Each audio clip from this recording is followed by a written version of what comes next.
दावबायारि आरो लावखार ओंखाम जाग्राफोरनि थाखाय खोब गोजोनथाव खौरां। चिरां जिल्लायाव फिन आरोबाव गोदान पिकनिक स्पट एबा लावखार ओंखाम जाग्रा थिलि जोनोम मोनबावबाय।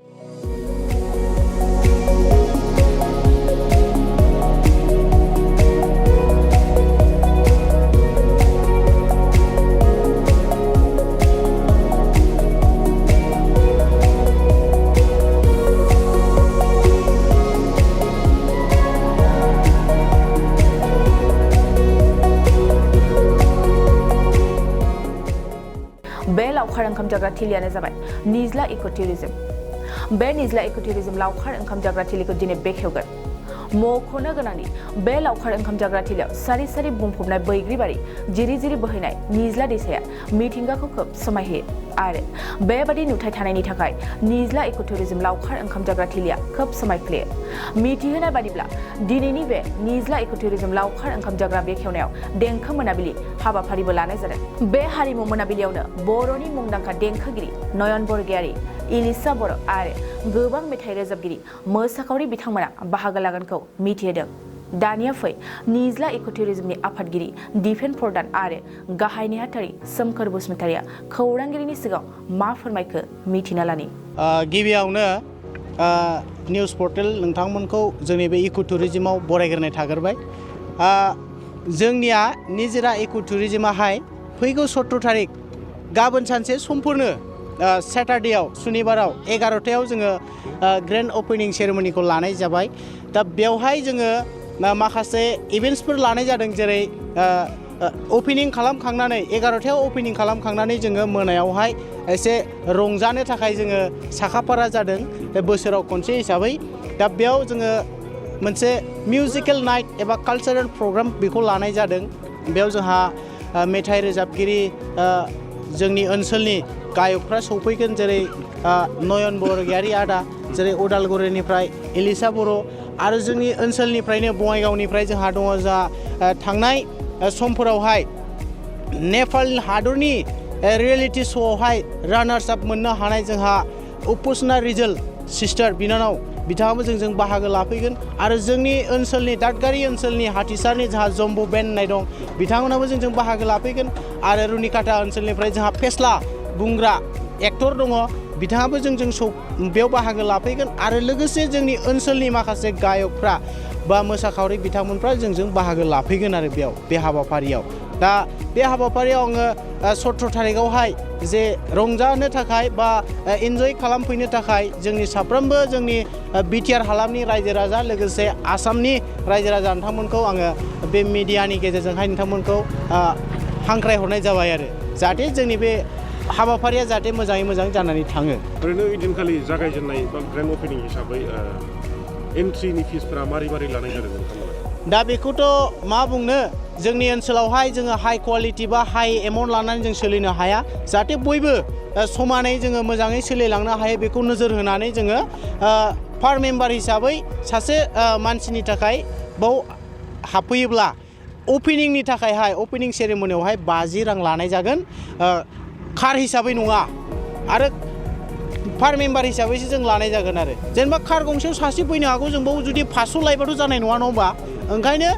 पार्किंआ फ्रि, जों मेम्बार हिसाबै लानाय जागोन आरो 50 रां बेखिनियानो। ओरैनो देग्लाय पिकनिक स्पट हिसाबै गोदान स्पेसियेल मा एड खालामनाय जादों नोंथांमोना? स्पेसियेला बेनो, जेरै ब्रिजफ्रा जेरै थांनाय बोसोरावहाय एसे आलादामोन, देग्लाय एसे आलादा जाबाय, गोदान जों साजायदों। बेजों लोगोसे जोंनि बेवहाय थांनाय बोसोराव जोंहा मा दंमोन, बोटिं सिस्टेम गैयामोन, नाव जावनाय गैयामोन। जों नाव जावनायनि थाखाय एसे एन्जय खालामनो थाखाय नाव बेखौ जों लाहार फाहार खालामदों आरो लोगोसे जोंहा उन्दै उन्दै फंबाय बिनानावमोनहा जे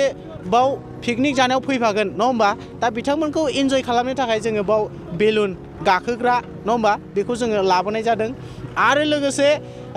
देग्लायहाय माखासे भिउफ्रा एसे आलादा, जेरै सुइस गेटआ बोरायबायमोन, रं गैयामोन थांनाय बोसोरावहाय, देग्लाय रं होबाय,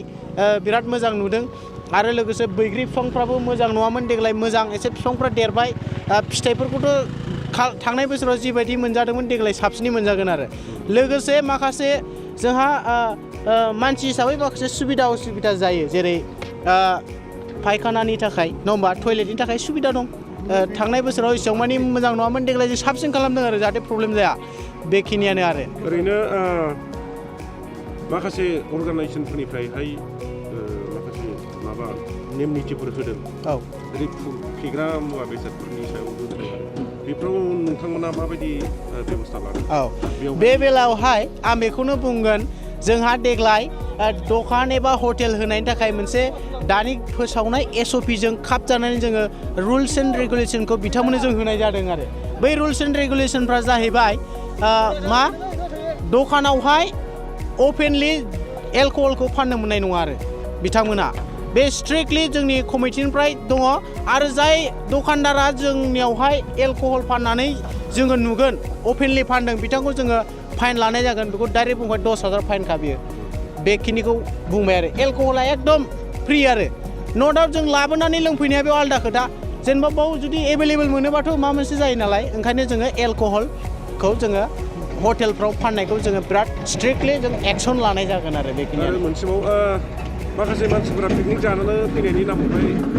बांद्राय फेलाबायनानै बाइकफोरखौ साब्रांलाबायो बिनि सायाव नोंथाङा मा बुंगोन दा आं बेखौनो खावलायगोन जोंना निजोरा इक' टुरिजिम इक' बुङोब्ला नोंथांमोना मिन्थिखागौ दा बेनिखायनो आं खावलायगोन जाहाथे लोंनानै जानानै बाव मोनसे गाज्रि आबहावा खालामनो नाङा इयुननि थाखायबो जोङो फिउचारनि थाखायबो सिदा खालामनांगोन आरो ओंखायनो बाइकफोरखौ लोंनानै जानानै साग्दावनो नाङा नर्मालि सालायलां थां जोंहा जेबो अबजेक्सन गैया ओंखायनो आं बेखौ खावलायगोन नोंथांमोननि मिडियानि गेजेरजों जोंनि रायजो राजा बिथांमोनखौ नोंथांमोना अभार हिउस माबा लोंनानै जानानै बांद्राय माबा जानो नाङा जे नोंथांमोना नोंथांमोननि डिसिप्लिनखौ जाहाथे लाखियो आरो जुदि मानियाब्ला जेरैबायदि जोंहा नेम खानुनफोर दङ जों बेजों थांगोन आरो बेखौ खावलायखानाय थाबाय बेनिफ्राय जोंहा बे जायगायाव एसे हाद्रिफोर जायो हाद्रिनि थाखायहाय जोङो हाद्रिखौ मेनटेन खालामनो थाखाय जोङो दै टेंकि सारनायनि बेबस्था दंखायो बे एनि टाइम सोलिगोन आरो बेबायदि थेंक इउ बरिया আমি নিউজ চেনেলক ধন্যবাদ দিম কিয়নো আপোনালোকে এপাক কষ্ট কৰি আমাৰ মাজত উপস্থিত হৈছে আৰু লগতে নিজৰা ইক' টুৰিজম যেনেবা যোৱা বছৰ আপোনালোকে দেখিছে এই বছৰ নতুন পদ্ধতিৰে আপোনালোকে দেখা পাব আপোনালোকে ভিউত চাব কেনেকৈ আছে আমাৰ 17 তাৰিখত অপেনিং আছে 17 ডিচেম্বৰ এইটো অপেনিঙত আমি 11টাত লোৱা হৈছে আৰু লগতে কালচাৰেল নাইট ৰখা হৈছে তাত আমাৰ ছিংগাৰ চব লোকেলৰে আছে যেনেবা ওদালগুৰিৰ হয় এলিছা বড়ো আৰু লগতে নয়ন বৰগয়াৰী তাৰপাছত নেপালী সম্প্ৰদায়ৰ পৰা আছে ভইচ অফ নেপালত মানে ৰণোৎসৱ হৈ অহা উপাসনা ৰিজাল আৰু অঞ্জন নেৱাৰ আৰু লগতে দাঁতগাড়ীৰ জম্বো বেণ্ড আৰু মিমিক্ৰি আৰ্টিষ্ট বৰুণ শৰ্মা সিহঁতে আমাক পূৰা এনজয় কৰিবলৈ সিহঁতে আগ্ৰহী আমাক 17 তাৰিখত আমাক দেখা পাব ইয়াতে স্পটত আৰু এই বছৰ স্পটত সুবিধাসমূহ বিভিন্ন ধৰণৰ আছে যেনিবা যোৱা বছৰ আপোনালোকে হৰ্চ ৰাইডিং দেখিছে আৰু দলং দেখিছে এই বছৰ দলং দেখিলে যোৱা বছৰ লণ্ডন ব্ৰিজ আছিলে এই বছৰ হাওৰা ব্ৰিজ এনেকৈ আমাক পূৰা ছিষ্টেমত গৈ আছে আৰু দলং নতুন ষ্টাইলত আছে এই বছৰ আৰু লগতে আমাৰ স্পটত কিবা বটিং ছিষ্টেম আছে এই বছৰ আৰু বৈগুৰি গাছবিলাক পূৰা ভালকৈ সজাইছে আৰু বৈগুৰি আমাৰ এই বছৰ আমি ফ্ৰী দিছোঁ বৈগুৰি আপোনালোকে খাব পাৰিব আমাক পইচা পাতি নালাগে আৰু লগতে হোটেলবিলাক এভেইলেবল আছে আৰু ইয়াত আৰু তাৰপাছত আমাৰ